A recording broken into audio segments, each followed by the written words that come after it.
Hi everyone, Matt Groves here. Today I'm going to show you how to install Couchbase Server on Windows Azure using the Azure Marketplace. I'm going to start by going to portal.azure.com, which I already have on my screen. I'm logged into my Azure account. I'm going to go over here and click the New, and that'll bring up a search box for me to search the Marketplace. I can search for Couchbase, and I'll get some results for that. Lots of different versions of Couchbase available on here. I'm going to install Couchbase Server 4.0 Community Edition today. You can also install the Enterprise Edition, which is available here as well. I'll just click on this, and then I'll click the Create button here. And now I'll go through this 5-step wizard to install Couchbase Server. So first I have to give it a name. Let's just call it my Couchbase VM. And I'll put in a username mgroves, that's me. I'm going to use the password authentication here. So I'll put in a strong password. I'll use my MSDN subscription because I have some Azure credit on there. And as far as a resource group, I'll just go ahead and create a new resource group here called my Couchbase Resource Group. And as far as data center location, I'm probably closest to North Central US or East US, but I'll just go with North Central. And that's all I need for the first step. Next we'll go on to size, and there's lots of different sizes of VMs you can choose from. These are the 3 recommended ones. The Couchbase server recommendation is 4 cores and at least 4 gig of RAM.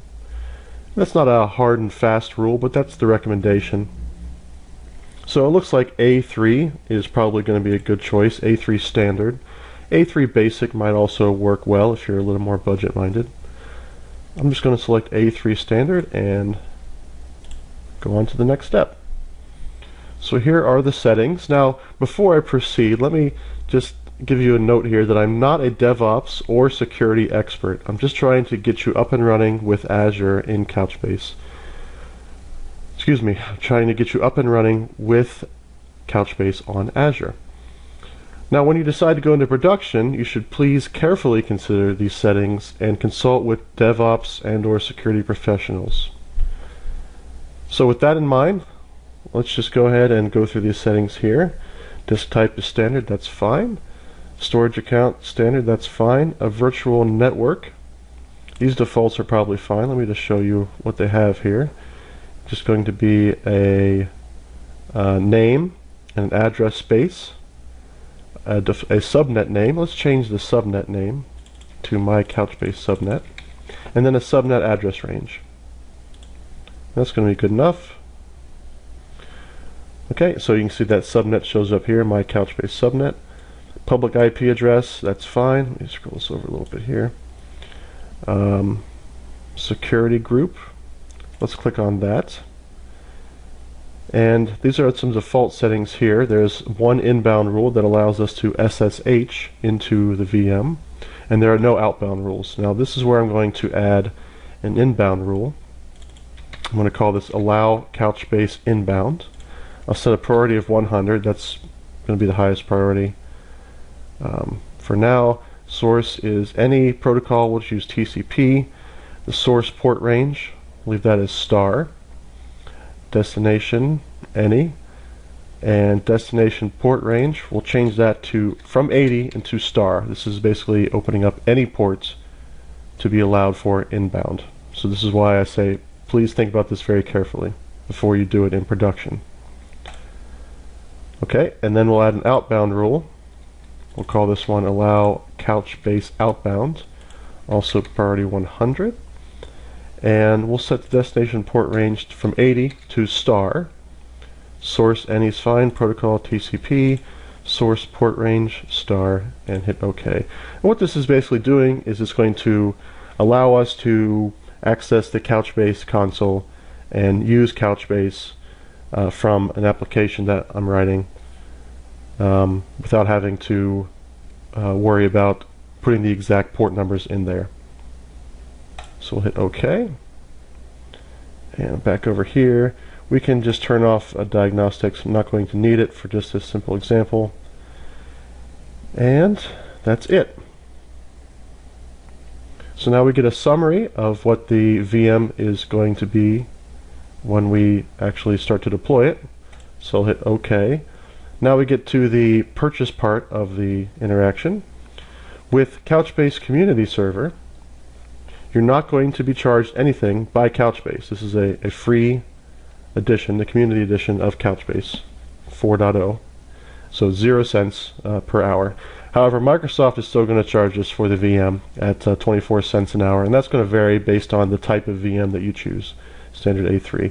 If you decide to use Couchbase Server Enterprise Edition, there will be a charge here because that is the supported version of Couchbase Server, and you also get a lot more powerful features as well. Note that if you have an MSDN license or some sort of credits in Azure, like through a free trial or something, that your credits can be used for this A3 VM, but your credits cannot be used if you decide to use Couchbase Server Enterprise Edition. It's a separate transaction. I believe that's just a constraint that Microsoft has placed on the marketplace. But it doesn't matter because we're using Community Edition, which is free. So go ahead and click Purchase now. So at this point the deployment has started, and you can see that on the dashboard here. That's going to take probably 3 to 5 minutes. So I'm going to go ahead and hit the fast forward button and come back to you when the deployment is finished. Okay, the deployment has finished. Took about 4 minutes, and the virtual machine is now running. So now that the machine is deployed, I can get an IP address, and here is the IP address right here, 168.62, etc. I'm just going to copy that. You can try that IP address after this video if you want to, but I will probably be taking this machine down. So if you get anything of that IP address, it's not going to be from this demo. Just FYI. So I can paste that address over here, and I know that port 8091 is the standard Couchbase console port.